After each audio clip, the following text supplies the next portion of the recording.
buonasera.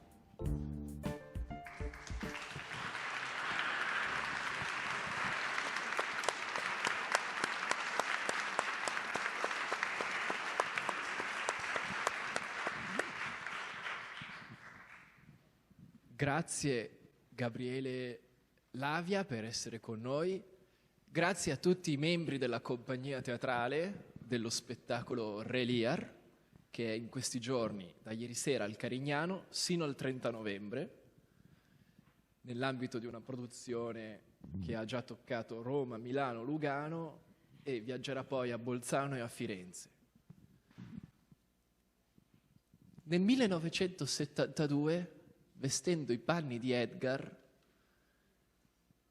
Gabriele Lavia veniva visto da Giorgio Strehler sotto una luce nuova. Preconizzava Strehler che s'addensava su di lui, su Lavia, la nube della regia. No, la nube nera della regia. Vedo sul tuo capo la nube nera della regia. 50 anni dopo, dalla nube è piovuta una tempesta, che è lo spettacolo teatrale, e la profezia di Strehler si è avverata, si era rivelata esatta, ed eccoci qui a parlarne oggi. Questa è stata anche l'occasione per citare un recentissimo libro pubblicato per Q-Press, a firma di Gabriele Lavia, Fare corpo, fare anima, nel quale Gabriele condensa la propria esperienza teatrale che attraversa l'intera storia del teatro italiano del secondo Novecento sino ai giorni nostri, tra recitazione e regia, e di cui penso sarà opportuno trovare un momento a parte per parlarne anche. Il teatro carignano è magnifico, è una bellissima architettura per visioni, immagini, illusioni. Si resta abbagliati ogni volta che ci si reca. Cosa c'è dietro? Ci sono funi, impalcature scure, vertiginose, pericolose, sicure, strutture da attraversare da parte di specializzati che non vediamo mai noi spettatori. E Lavia ribalta il teatro, pone Re Lear nel retro, in questi luoghi spaventosi e misteriosi e carichi di fascino che sono i retri, il retro delle scenografie. Tutto ribaltato.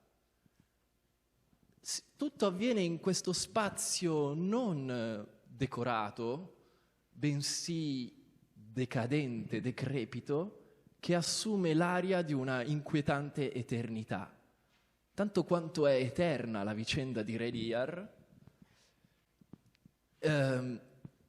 che Shakespeare condensa e che Lavia oggi ruota in avanti per farla tornare parola viva, poiché il teatro si compie nella sua trasposizione scenica.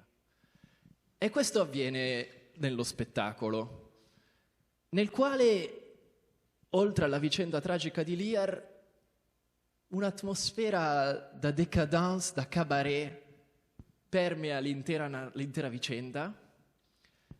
Il Fool troneggia, unico portatore di verità in questa società di bugiardi, dove nessuno dice la verità.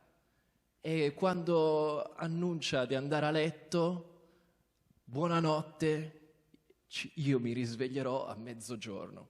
Sappiamo che Shakespeare non farà più rientrare il Fool in scena, e questa grandiosa figura del teatro medievale, prima ancora del teatro romano, sparirà per sempre.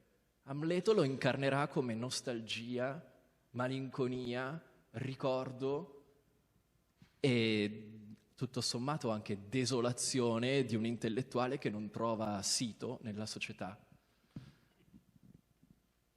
Nell'Amleto il Fool appare come Teschio. Ah, ecco, appunto. c'è un becchino che lo sta tirando fuori da una tomba. Di cosa parliamo? Ma Gabriele, puoi dirci, ci sono voluti 50 anni per tornare a Liar, dico bene, e come hai scelto Liar adesso e come hai inteso lavorarci, da solo prima immagino con gli attori? Cosa senti per te di importante oggi in questa faccenda? Ma non lo so.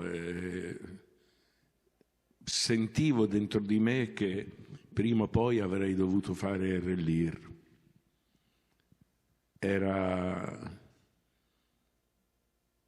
Scusate.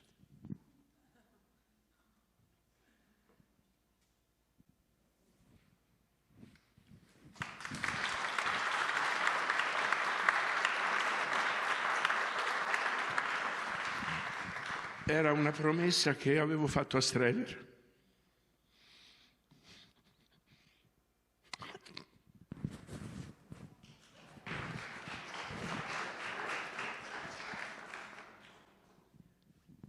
E allora è arrivato il momento che l'ho fatta.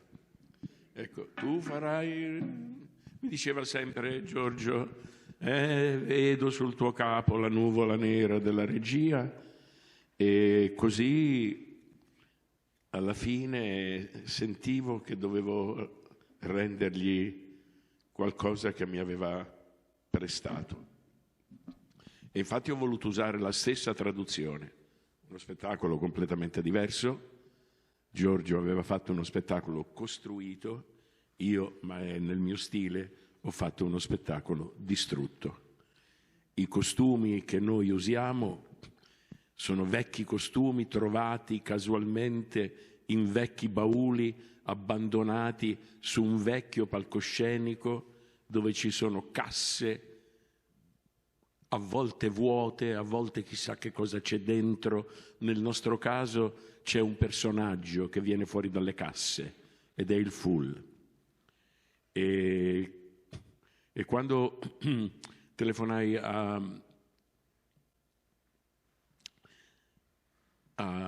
Dio, non riesco a dire i nomi, lo sai come sono fatto, Andrea Nicolini, fratello, ma anche i miei figli dico, come ti chiami? Come ti chiami? Ma anche mia madre lo faceva, ma, mia nonna non ne parliamo, tutto il calendario passava. Franco, Gerard, Gabriele, come ti chiami finalmente? Ecco, così. E niente, evidentemente era dentro il mio percorso, dovevo farlo e l'ho fatto con molta paura, con molto rispetto, e uno spettacolo che era che è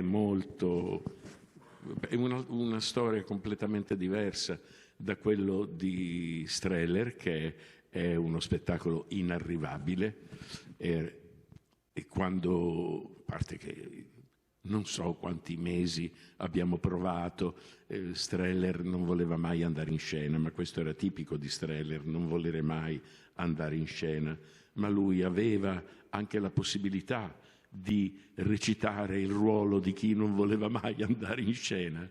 E infatti noi abbiamo rinviato la prima del Relir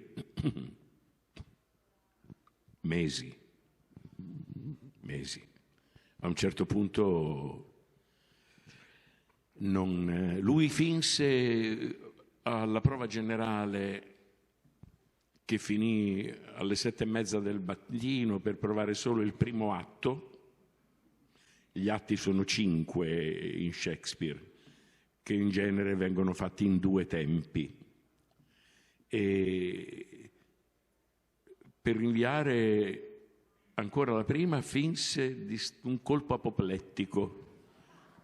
Lui era abile nel recitare colpi apoplettici e a un certo momento, rantolando malissimo perché esagerava, fuggì da dietro la platea del Piccolo Teatro di Milano, lì c'è il palcoscenico, lui fugge e la allora segretaria generale, cioè la direttrice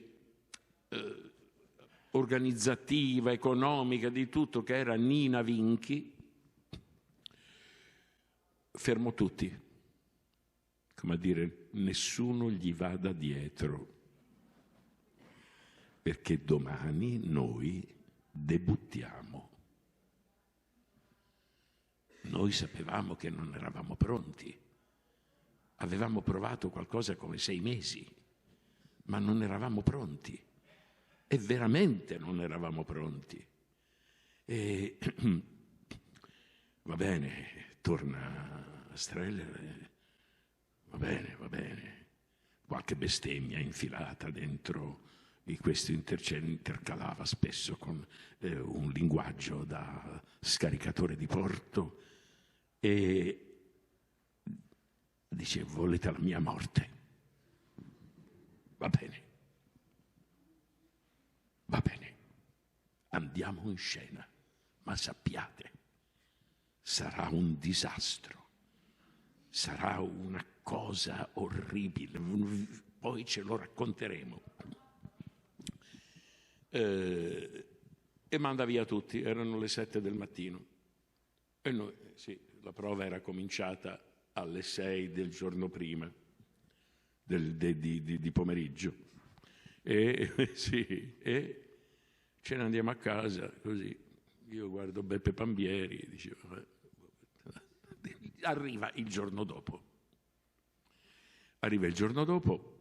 Andiamo, siamo tutti un pochettino così, la prima, questo, quell'altro, e io e Beppe Pambieri dice: guarda, andiamo in quinta per vedere almeno la prima battuta di Tino Carraro, perché Tino era così bravo a fare Rellir che non si poteva dire.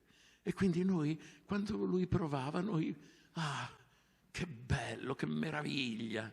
E la prima battuta è: noi oggi a tutti vogliamo rendere nota la nostra lungamente ponderata decisione, sappiate, abbiamo deciso di dividere il nostro regno in 3 parti. Tino arriva: noi oggi a tutti vogliamo rendere nota, abbiamo deciso di dividere il nostro regno in 2 parti. Io e Beppe, dunque, voi siete il pubblico, questo è il palcoscenico del Piccolo Teatro, lì ci sono le quinte che traguardavano tutto il palcoscenico, io e Beppe eravamo dietro così, a guardare, ci piaceva tanto come faceva Tino quella battuta, andiamola a vedere, quella sicuramente bella, e il pubblico subito sarà felice. E invece dice in 2, io e Beppe ci guardiamo così, e insieme diciamo: andiamo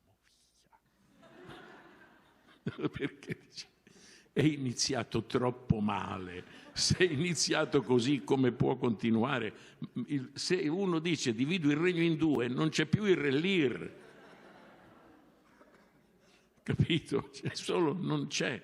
Perché accada il Rellir, il regno va diviso in 3. E invece, perché poi se no come fai a dirla? Sì, allora io lo divido in 2. E no, come divido il regno in 2, quindi la dividerò in 2. Non ha proprio senso, capito? Comunque, lo spettacolo andò avanti, lo spettacolo finì, il pubblico era in delirio. Nessuno aveva mai visto nulla di simile, e dal giorno dopo la fila per fare i biglietti partiva dal Piccolo Teatro, adesso voi non sapete come è combinata la faccenda, da via Rovello, faceva tutta via fino a Piazza del Duomo. Dal Duomo partiva una fila portava poi a Via Rovello. Tutti dovevano vedere Re Lear. Non so quanto lo abbiamo replicato, poi io ho fatto un'altra cosa e non ho continuato a fare Re Lear, ma lo spettacolo è andato avanti 3 anni.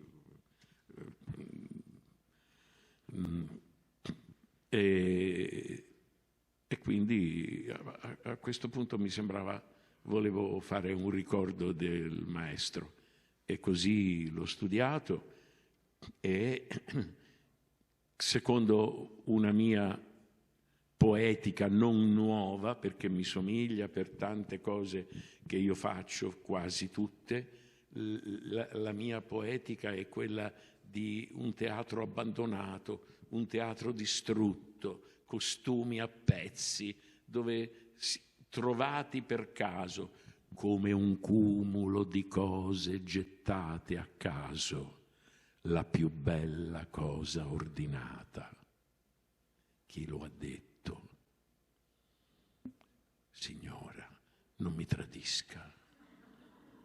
Eraclito da Efeso, il mio filosofo di riferimento, e allora tutti i miei spettacoli hanno un comune denominatore, cose gettate a caso. Spesso faccio metateatralità in scena, e tutte cose rimediate, ritrovate, non cose costruite, vere, nuove. Non è il mio mondo il nuovo. In questo spettacolo c'è un solo costume nuovo, è quello del Fool, che è il personaggio più vecchio. Infatti lì c'è una fotografia e si vede il Fool è l'unico che ha un costume, gli altri, lui esce da una cassa all'inizio, come i costumi usciranno dalle casse, ma quel costume del Fool nel nostro caso è già vestito, e c'è già dentro un essere umano, come a dire che lui è precedente a tutti. Quella figura è la figura arcaica, originaria di questa strana messa in scena. Noi, ecco, lì c'è una fotografia, io ho addosso degli stracci, e in quel caso c'ho la fotografia dove lui mi mette il cappello da buffone e mi fa diventare il commendator Lear. E quella fotografia racconta lo spettacolo meglio di tutti. È stata scattata in prova, infatti io ho dei jeans blu ma stinti, e invece in scena ho dei jeans, come alle prove, ma neri, come questi. Perché l'idea è quella di attori come in realtà siamo, perché ognuno di noi fa questo mestiere che si chiama attore, un mestiere antichissimo che si chiamava Hypocrites, sotto, criptato sotto, Hypocrites. A un certo momento accade un fatto strano nell'Edipo Re di Sofocle. Sofocle era un genio assoluto, era un uomo bellissimo, tanto che quando era giovane fu scelto per mettere la corona dall'oro.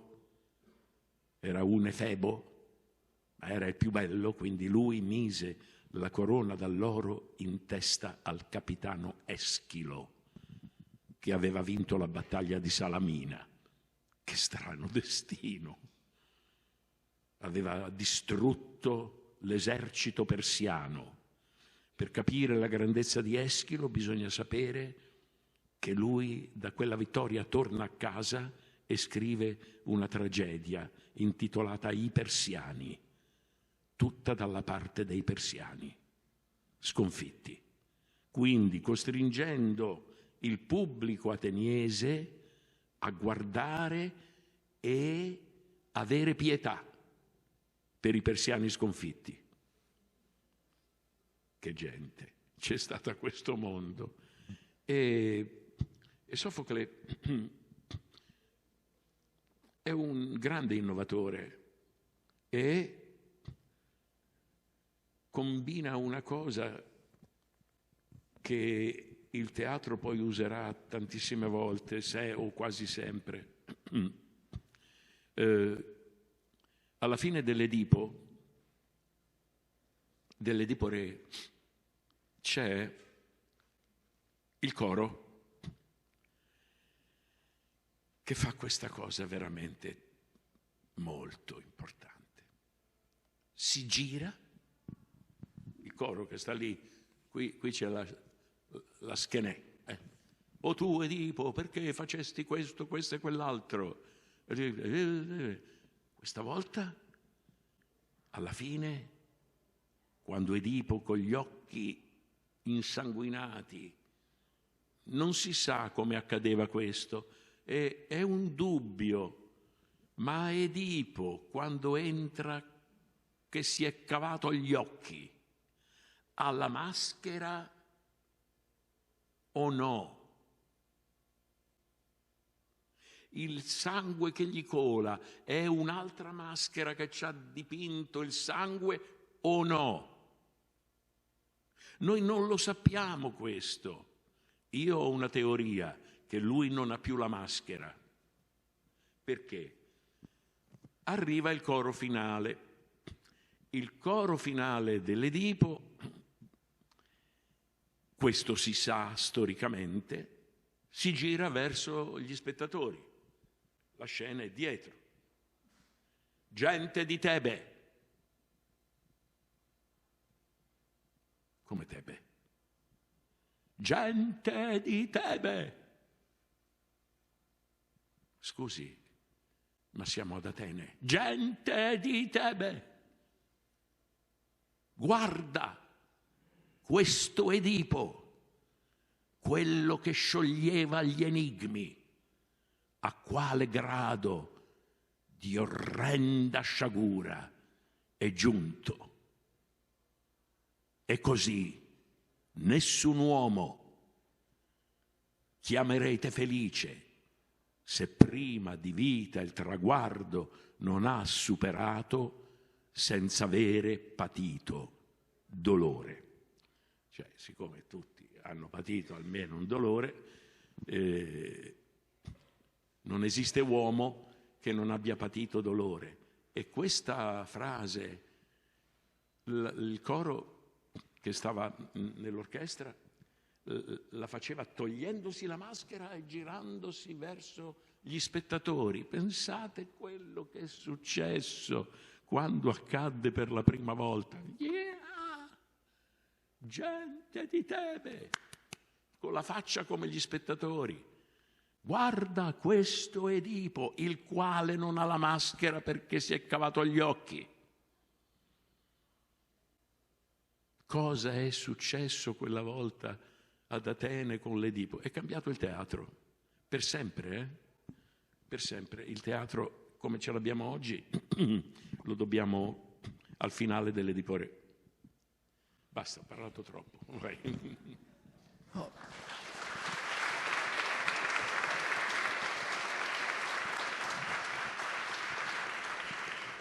No, pensavo, hai parlato troppo poco, cioè noi abbiamo troppe poche occasioni di vederci.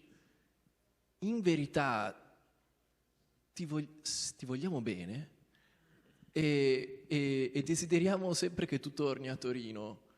E capiamo anche che la nostra comunità si fonda sul teatro e tu ce lo porti, ci fai pensare mentre tu parli a tante cose e quindi ci dai tutto sommato un motivo per scegliere di essere un mercoledì pomeriggio qui a sentire parlare una voce orchestra teatrale che condensa in sé, perché quando parli in scena non sei solo, quante voci ti attraversano, Gabriele. Nel libro parli anche della voce. Io vorrei che tu dicessi tutto quello che non hai scritto, che non hai ancora detto sulla voce, che tu facessi un libro sulla voce e che ci dicessi anche i tuoi segreti un giorno e ci spiegassi anche qui come stai usando la musica nei tuoi spettacoli recenti, perché c'è una forte componente musicale che allieva anche molto lo spirito, e eleva lo spirito, rallegra, e al tempo stesso consente agli attori un modo di recitare umano, artificiale ma non fittizio, ritmicamente fondato, profondamente scenico. Allora, dei tanti argomenti di cui noi ti vorremmo sentire parlare per ore, in verità, e non solo per pochi minuti, ci sarebbe anche questo. Come stai usando la musica nei tuoi spettacoli recenti e anche in questo Relier? Considerando anche che il tebano matto è quello che più porta la parte musicale in questo spettacolo, anche se il coro pure. Cioè, hai fatto un Relier tebano, quindi. C'è un coro che canta e c'è Gloucester con gli occhi accecati, Luca Lazzareschi. Quindi, insomma, adesso tu ci stai parlando di Eschilo, però in realtà ci stai parlando anche di Shakespeare. Eschilo, Shakespeare l'anziano, secondo Victor Hugo. Beh, non è un paragone azzardato. Shakespeare usava tutto. E la grandezza di Shakespeare è questa, che usa tutto. Chissà che cosa aveva in testa. Un genio così grande. Se voi pigliate tutto Shakespeare della Sansoni, scritto con una scrittura microscopica, no? Con traduzioni orride, è così. È rosso, come deve essere, è così. Ogni tanto se uno vuole fare una cosa veloce, fammi vedere quanti personaggi c'ha Relier, fammeli contare. Va bene, riesco a farlo ormai con una certa esperienza, dice con quanti attori riesco a farlo, non ho bisogno di rileggerlo.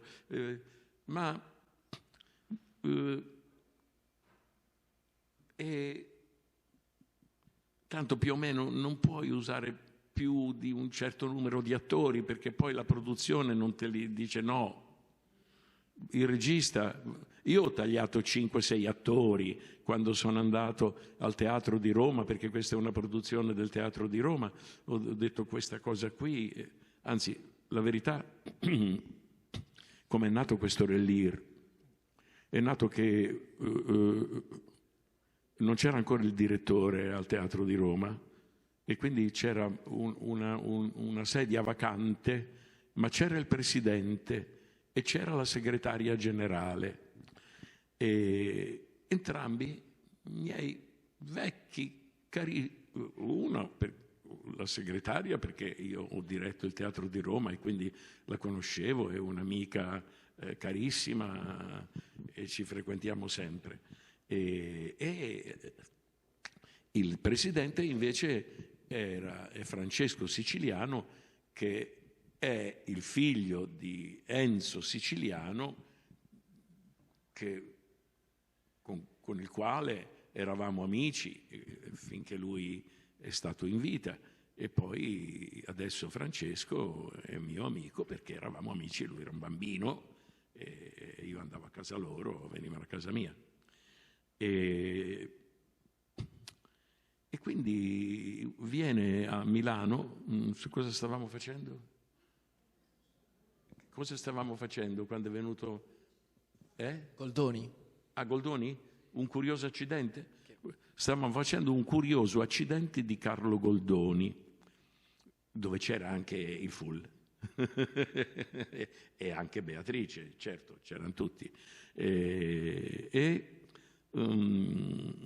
Allora dice Gabriele, mi telefona, prenota un ristorante stasera, io arrivo stasera, ti devo parlare di un progetto, vediamo un po' che succede. Va bene, prenoto un ristorante dove vanno sempre gli attori dopo lo spettacolo. Ci incontriamo e mi dice: guarda, prima di mangiare ti dico subito, io l'anno prossimo vorrei che tu facessi Re Lear. Ah, Re Lear. E dico: sì, che bello, ma tu sai che cos'è Re Lear? Lui mi dice: sì, Re Lear. No, te lo domando un'altra volta. Tu sai veramente che cos'è il Re Lear? Sì, so che cos'è il Re Lear. C'era mia moglie presente, più o meno sono queste le parole che ho detto a Francesco Siciliano e poi passarono i mesi e facemmo il Re Lear. Era un destino, evidentemente. Ovviamente sono contentissimo di averlo fatto. La prima cosa di cui un teatrante è contento, perché ha conosciuto persone nuove. Molte le conoscevo. Lui, lei, mia moglie la conoscevo, lui pure lo conoscevo, ma tutti gli altri non li conoscevo. E siamo diventati amici. E quando ci incontreremo, magari per sbaglio, al mercato, a Porta Portese, piuttosto che al cinema o in un teatro, ci fa, ciao!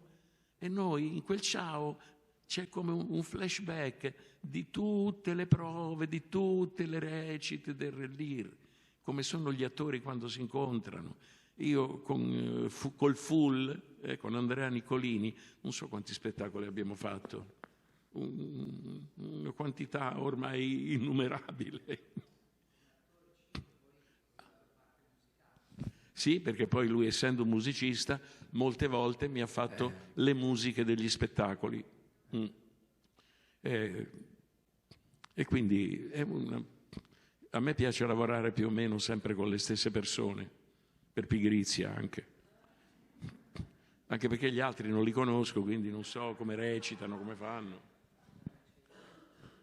Adesso ne ho conosciuti qualcuno in più con questo spettacolo. Da regista come lavori? Lasci che gli attori ti portino? No. È un errore dei registi, lo dicono i registi, no, l'attore deve... No. L'attore non ha letto il testo tante volte quanto l'hai letto tu. Tu conosci il testo, magari male, ma comunque quel male è sempre meglio di tutti, almeno come lavoro io. Cioè io quando mi siedo alla prima prova al tavolino dello spettacolo, io so tutto. Tutto. Perché se poi non ho idee, se non mi viene, non sono Streller, il quale sapeva tutto ma cancellava tutto e ricominciava da capo.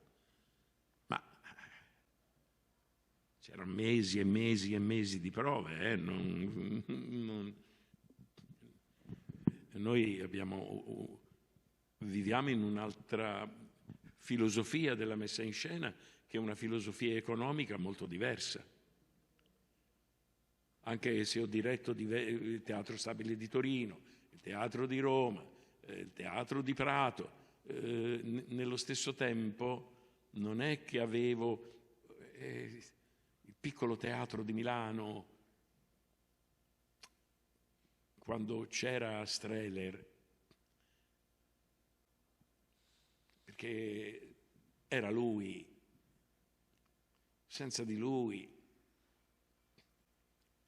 Sì, c'è sempre il piccolo teatro di Milano, ma il teatro è fatto dagli attori, non è fatto dai direttori. No. Il direttore dirige da lontano e non si fa vedere.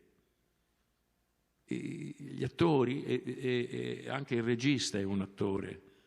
Streller non diceva mai, diceva noi attori. Lui non si sentiva regista, lui si sentiva attore. Cioè qui ci sono gli attori. C'è un attore che in questo caso ha un compito un po' diverso di fare quella che viene chiamata la regia, che è una definizione che non ha senso. Regia, cosa vuol dire regia? Deriva dalla parola re. Ma dov'è il re a teatro? Infatti il mio grandissimo maestro Orazio Costa Giovangigli è quello che cancellò il nome della regia. Regia, no, lui non metteva regia di Orazio Costa Giovangigli, coordinazione di Orazio Costa Giovangigli, che era il cognome della madre. E aveva ragione lui era un filosofo, Orazio. Streller era un genio del teatro. Era... come si fa a dire? Vedo, mi diceva, vedo sul tuo capo la nuvola nera della regia. Ah, dice, no, ma io non voglio fare il regista. Sì, poi ce lo raccontiamo. Vedo sul tuo capo. Siccome io facevo il ruolo di Edgar, adesso devo essere un po' volgare, eh? No, meglio non voglio essere volgare, perché se siamo a Torino, qui poi ci arrestano. Va bene, sì. Allora, io facevo la parte di Edgar, che fa, adesso non vedo chi c'è, non c'è. Ah, sta laggiù, si è vestito d'azzurro, vai. C'è Edgar, e io facevo la parte di Edgar, però Streller non amava il personaggio di Edgar, perché lui inizialmente voleva che io facessi Edmund, e io gli dissi, io voglio fare Edgar. Gli assistenti di Streller, Gabriele, sei scemo? Ma cioè tu adesso hai detto a Streller che non vuoi fare la parte che lui ti vuol dare, ma tu sei fuori di testa. No, io voglio fare Edgar, non voglio fare Edmund. Gli assistenti, ma che cazzo, peraltro Edmund è più bello, è bellissimo, e io voglio fare Edgar. Perché? Perché non lo so, voglio fare Edgar. E Streller, con la cosa degli assistenti, vabbè, vuol fare Edgar. E non provava mai Edgar. Mai. Già alle prove al tavolino, oh Dio mio, c'è quel rompicoglioni di Edgar, e saltava le pagine. Poi la cosa così, e non si provava mai Edgar. Allora un giorno dico, Giorgio, scusa, ma io non provo mai. E poi faccio una figura più brutta di quella di Beppe Pambieri. Scherzavo, Beppe era un amico fraterno, ma dico, come faccio? E non provo. Dice, ho un'idea.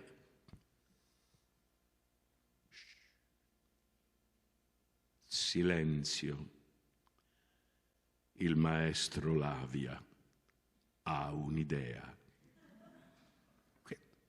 Così ti metteva subito nella condizione.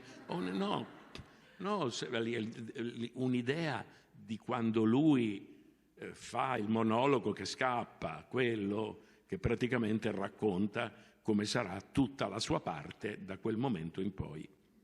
E mi ero fatto preparare da Mina. Mina era la sarta del Piccolo Teatro di Milano, non la cantante. Mina era Mina!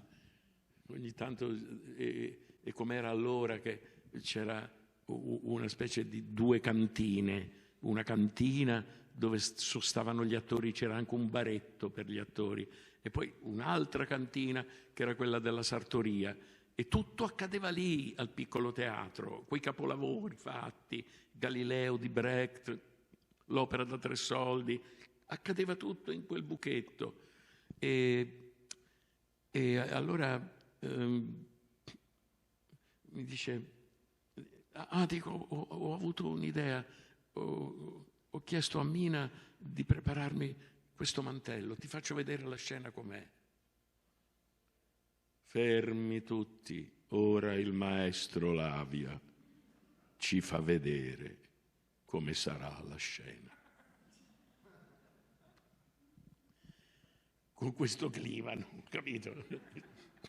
Allora vado lì e mi ero preparato questo mantello. In questo mantello avevo fatto cucire una specie di perizoma da me progettato, perché il destino aveva voluto che qualche giorno prima di quel giorno fosse stato pubblicato un libro di fotografie intitolato Siddhartha, dal famoso romanzo di Hermann Hesse. Cioè un fotografo che era andato in India, aveva preso questi ragazzini, li aveva fotografati con i loro perizomi. Allora, e io l'avevo comprato e ecco come deve essere lui quando dice mi metterò uno straccio e vado da Mina, mi faccio preparare un attrezzo che posso... Comunque, succede questo, che fermi tutti, il maestro Lavia ora ci farà vedere e io allora faccio il pezzo così, avevo il mantello coperto, una specie di calzamaglia che mi ero fatto fare sempre dalla sarta di lana, e tanto c'era il controluce, non si vedeva nulla. Mi ero fatto nascondere da Giancarlo Fortunato, il direttore di scena che poverino si è suicidato in soffitta del Piccolo, persona meravigliosa peraltro, di talento assoluto, un bacile di acqua nella scenografia. Fate conto che questa era tutta la scenografia, era di terra, in realtà era gomma. Si vende della gomma nera tagliata a pezzettini che fanno una specie di terra. Non si può più usare in teatro perché l'ha usata Streller e quindi ormai è tabù. E lì mi ero fatto nascondere un bacile pieno d'acqua. Io entravo nudo in un battibaleno, ero completamente nudo, strappavo la fodera del mantello che avevo fatto preparare da Mina e con quel perizoma me lo facevo in un battibaleno, poi andavo dentro il bacile dove c'era della creta, avevo comprato un po' di creta e mi sporco tutto.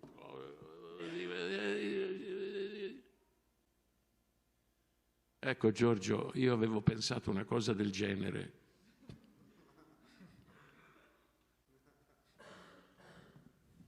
Rita Renoir. Rita Renoir, la più grande spogliarellista di Amburgo, ti fa una sega. Parole.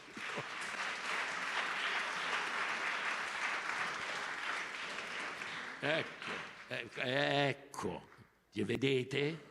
Avete visto e sapete perché lui è riuscito a fare queste cose che abbiamo visto stasera qua? Perché ha avuto un insegnante, Orazio Costa. Ed era vero. Perché Orazio aveva un metodo che lui chiamava mimico, ma non del mimo. La mimica non è il mimo che fa finta di essere un tranviere o un pompiere, no. La mimica è mimare, ora mimo la festa, col tuo corpo, la festa, l'albero, il sole, la luna. Cioè, il metodo di Orazio era liberare il corpo dalla convenzione borghese per portarlo a un livello di assoluta naturalità della natura.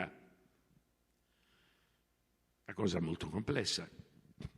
E niente, da quel momento lui amò il personaggio di Edgar.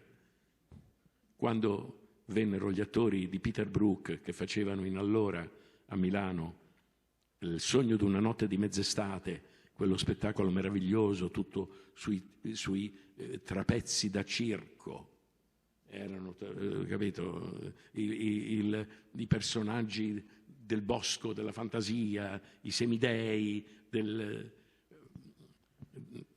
testo stanno su trapezzi che salivano, scendevano, spettacolo incredibile, peraltro tutti impazziti per quello spettacolo. Giorgio Strehler, sì, l'ho visto, sì. I registi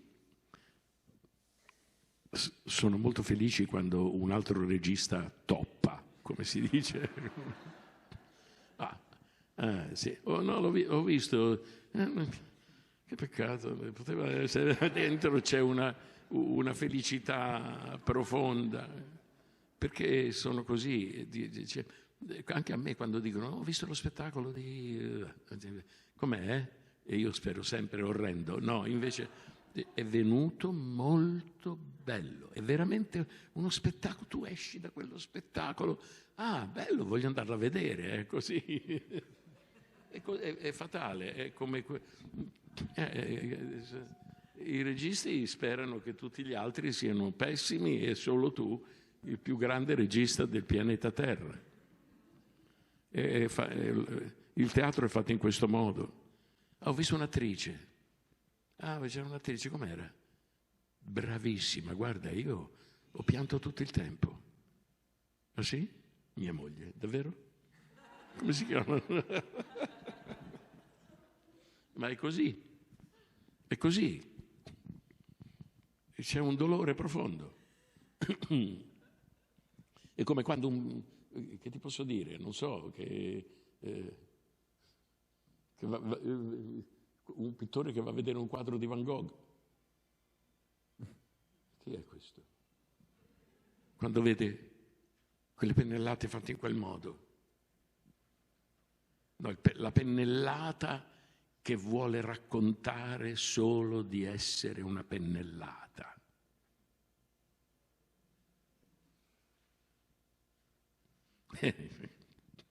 Ma come si chiama? Ma Vincent, c'è scritto Vincent. Non ho saputo che si chiama Van Gogh, che brutto nome. E poi è così, poverino. Niente, ecco qua. Ti sentiamo parlare con il microfono a retroscena e a teatro senza. Ed è un piacere sentire le due versioni. A teatro si è invitati nel Reliar a vedere con le orecchie. Ed è un piacere riabituarsi all'ascolto naturale a teatro. Sì? Sì, perché è un'esperienza rara. Perché tutti i miei colleghi usano il microfono. Perché sono cani. Si pare. Non c'è altra parola. È inutile girare attorno alla realtà del reale. Sono cani. È matematica. Ma come si fa? Si può dire che è un'esperienza antica ascoltare la viva voce umana. Ma il teatro è sempre stato così. Anche quando io ero ragazzo era così. Io ho abitato a Torino da ragazzo. Perché Teatro Carignano e allora c'era il proprietario, non mi faceva nemmeno pagare più. Non rompere i coglioni, vai. Tutte le sere andavo, tutte le sere. Dove ho visto non so quante volte nel fondo di Gorky, quando venne lo spettacolo di Strehler, meraviglioso. Eravamo in due. A volte c'ero solo io. Tanto che ero diventato amico della compagnia. Dice, ma perché vieni sempre qua? Non c'è nessuno. E dico, vabbè, così fate il borderò. Era uno spettacolo di una tale bellezza, di una tale bellezza. E eravamo 2, 1, la domenica 3, ma veramente, Strehler, il più grande regista di teatro del mondo. Non gli piaceva, eppure è bellissimo. L'albergo dei poveri, che però in russo vuol dire nel fondo, e quindi lui l'aveva tradotto nel fondo, dove c'era una battuta. C'era una battuta che dice: che cos'è un uomo? Ma non so, che cos'è un uomo?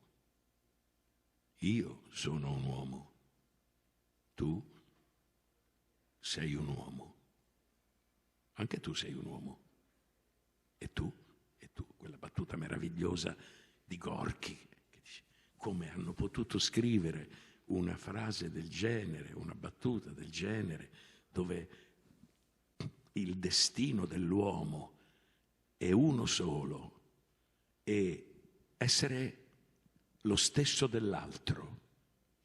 E quando l'uomo invece si mette nella condizione di essere il nemico dell'altro.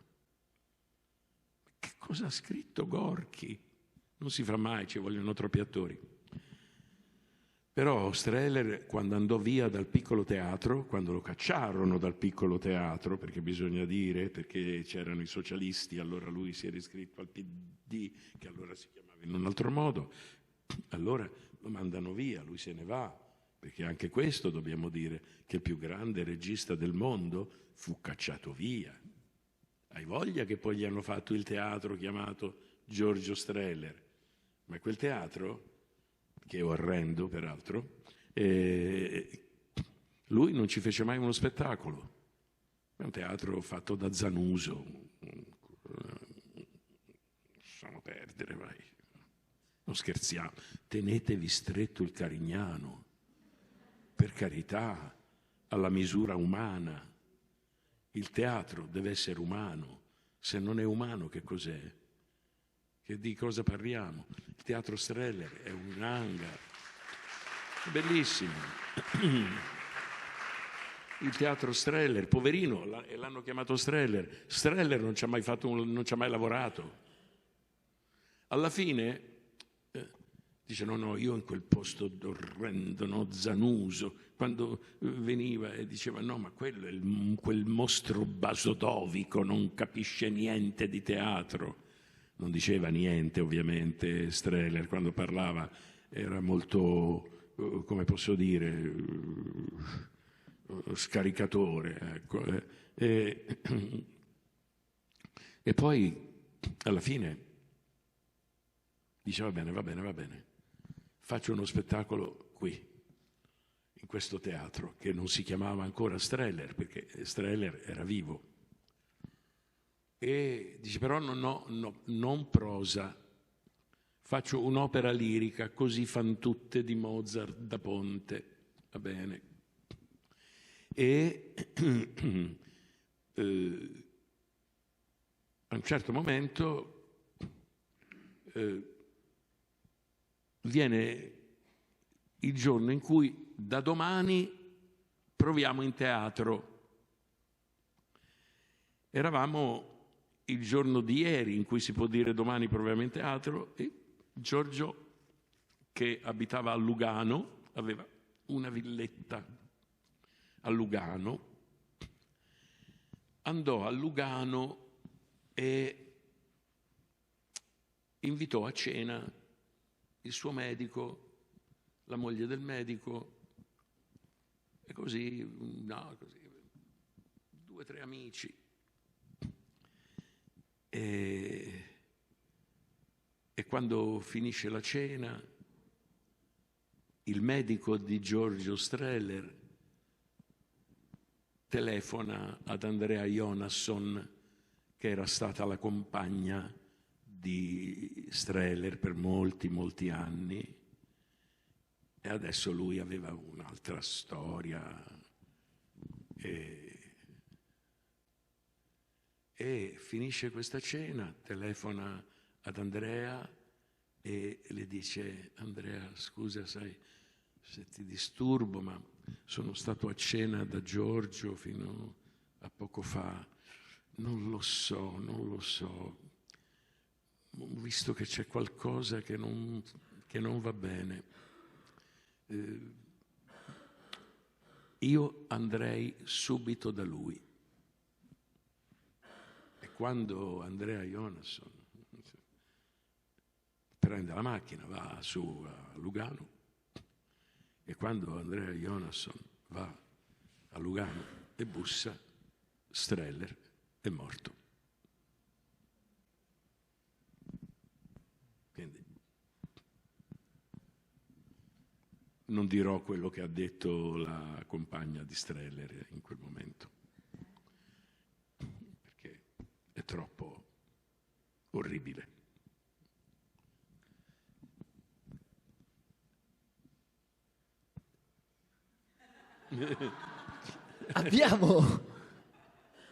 Bisogna essere qua bravi, perché nei racconti del teatro che tu hai fatto, hai vissuto, stai facendo, si insinuano riferimenti al tuo modo di concepire lo spettacolo oggi, la regia, le scene, gli attori, il gioco degli attori. Sono stati tutti interpellati qui, in verità.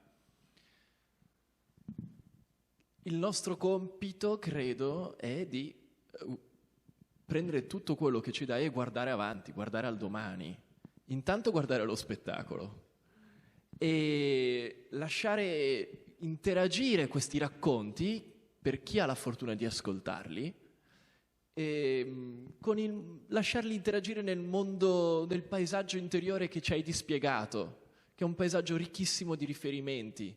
Il momento in cui si vorrebbe dire basta, la storia è una noia, la cultura non serve, ed è ancora più noioso dirlo e pensarlo, ma qui non si tratta di avere il piacere, il divertimento, ed è un piacere ascoltarti. Quindi penso che questi incontri costituiscono anche un libro a parte, e si dovrebbe ascoltare di più, dovresti raccontarci di più. Quindi, le mie nipotine, anche le mie figlie veramente quando erano piccole, io raccontavo le favole, sono il più grande raccontatore di favole del pianeta. E da grandi, sono diventate grandi, hanno invitato le loro amichette perché io gli raccontassi delle favole che ovviamente erano tutte favole inventate. Poi ho provato anche a scriverne qualcuna, ma non me le ricordavo più perché non erano belle come improvvisate. Sì. Poi ci ho provato, ma ci vuole troppo tempo. Non c'ho tempo. Però continuaci a raccontare del tuo teatro, e chissà che tu un giorno non possa anche decidere di insegnare. Mi domando sempre se tu abbia voglia. No, perché sono troppo vecchio ormai. Però lo fai allora nella compagnia, lavorare con te. Ma no, perché il segreto della regia è uno solo: imparare. Tu non insegni niente, tu impari dall'attore che sta provando, e siccome non si vede o si vede a fatica recitare è una vertigine dolorosa. Non è vero che come mi sento quando recito. No, non puoi fare a meno di recitare perché è il tuo lavoro. È come un muratore che non ha più case da costruire, non lo chiama più nessuno e non sa come sbarcare il lunario. Innanzitutto e per lo più, come si dice in filosofia, un lavoro serve perché il mestiere dell'attore non fa diventare miliardari. Quando quei 3, 4 che hanno fatto il cinema, nell'epoca del cinema, perché il cinema, come saprete, se non lo sapete ve lo dico, è morto. non ci va nessuno. Ma no, vabbè, un applauso alla morte del cinema è storico, eh? Quindi noi non lo faremo per decenza, però è obiettivo che il cinema, essendo una tecne, è esaurita in quanto tale. Non c'è più la platea che si alza perché il treno arriva alla stazione e gli spettatori fuggono. Non c'è più la meraviglia e c'è un eccesso di... tutto è cinema, per cui per vedere un film che sorprenda, che dica che bello, lo voglio vedere un'altra volta subito dopo, è finito, è anche il cuore dello spettatore che è finito. Ma io per esempio amo molti film storici, quelli quando uscì Spartacus, ma ve lo ricordate? Che film! Con quegli attori, con Kirk Douglas che aveva il problema di fare gli schiavi e i romani. E alla fine ha questa trovata. Gli schiavi sono tutti attori americani che parlano in americano. I romani sono tutti attori inglesi, Laurence Olivier, Charles Lawton, tutti che parlano l'inglese. E il povero Kirk Douglas aveva cominciato a dirigerlo con la regia di Mankiewicz. Quando vede il girato, piglia tutto. Mankiewicz aveva fatto Giulio Cesare con Marlon Brando, che faceva Bruto, Marlon Brando quello di Shakespeare, trasportato il Giulio Cesare di Shakespeare, trasportato al cinema. E visto il girato, Kirk Douglas, che era una persona molto intelligente e di grande talento, butta via tutto e chiama a scrivere la sceneggiatura Dalton Trumbo e a fare la regia un regista che tutti avevano cacciato via e che si chiamava Stanley Kubrick.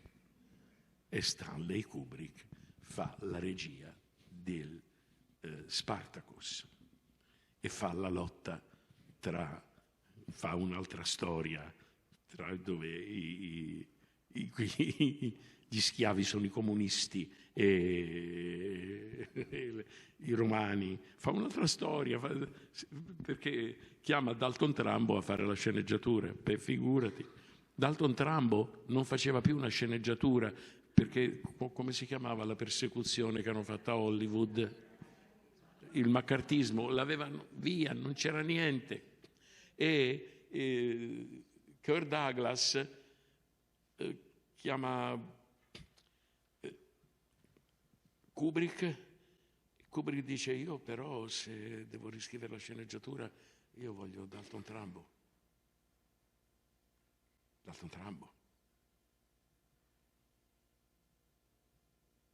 Va bene, sarà Dalton Trumbo. Ma come fai a prendere Dalton Trumbo? Ti sparano. Sarà Dalton Trumbo. Il fare Spartacus di Kubrick con il Kirk Douglas è stato quel film racconta un delirio politico che succede in quel periodo in America. Eppure devo dire, tutto sommato, Kirk Douglas, bisogna darlo a Cesare quel che è di Cesare, è stato un grandissimo produttore anche. E poi, non so, l'hanno fatto di recente in televisione questo documentario, diciamo così, che parlava di Spartacus e la prima. E lì ci sono le figure, tutte le riprese. La prima, c'è il cinema, quello Spartacus. E scendono dalle macchine gli attori, le cose, questi, quegli altri, il pubblico normale che riempie questa sala immensa. E Kirk Douglas che racconta, noi eravamo terrorizzati, quello che succederà non si può dire. Vabbè, comunque andiamo lì e dobbiamo stare lì. E stanno lì per tutta la proiezione del film. E il pubblico è... E alla fine succede il finimondo, il delirio. Non era un trionfo, era un'apoteosi, una vittoria, una cosa. Erano tutti lì che piangevano, si abbracciavano come dei pazzi. Bella storia se uno potesse raccontarla come propria, ma però voi avete visto Spartacus, che filmone. Amore, dimmi, mia moglie mi vuole suggerire qualcosa, dobbiamo andare Purtroppo dobbiamo già decidere che l'incontro è terminato a malincuore. Però grazie per aver tracciato questa linea lavia di luce attraverso la regia, il teatro, la letteratura, il nostro modo di vivere oggi. Non credo che sia per noi indifferente, anzi credo che ci chiami un po' a raccolta, che parli anche un po' di noi e che ci inviti a tornare, a ripensare quello che veramente ha un senso e un significato. E quindi grazie per il significato. A questa sera allo spettacolo e a tutti gli attori della compagnia un grazie di cuore per essere stati presenti all'incontro. Si sono scocciati fingendo interesse, peraltro. E quindi grazie anche al pubblico. E la strada da qui all'uscita è lunga, presumo che ci si possa, senza creare troppi intoppi, fermare se qualcuno vuole salutare. Grazie.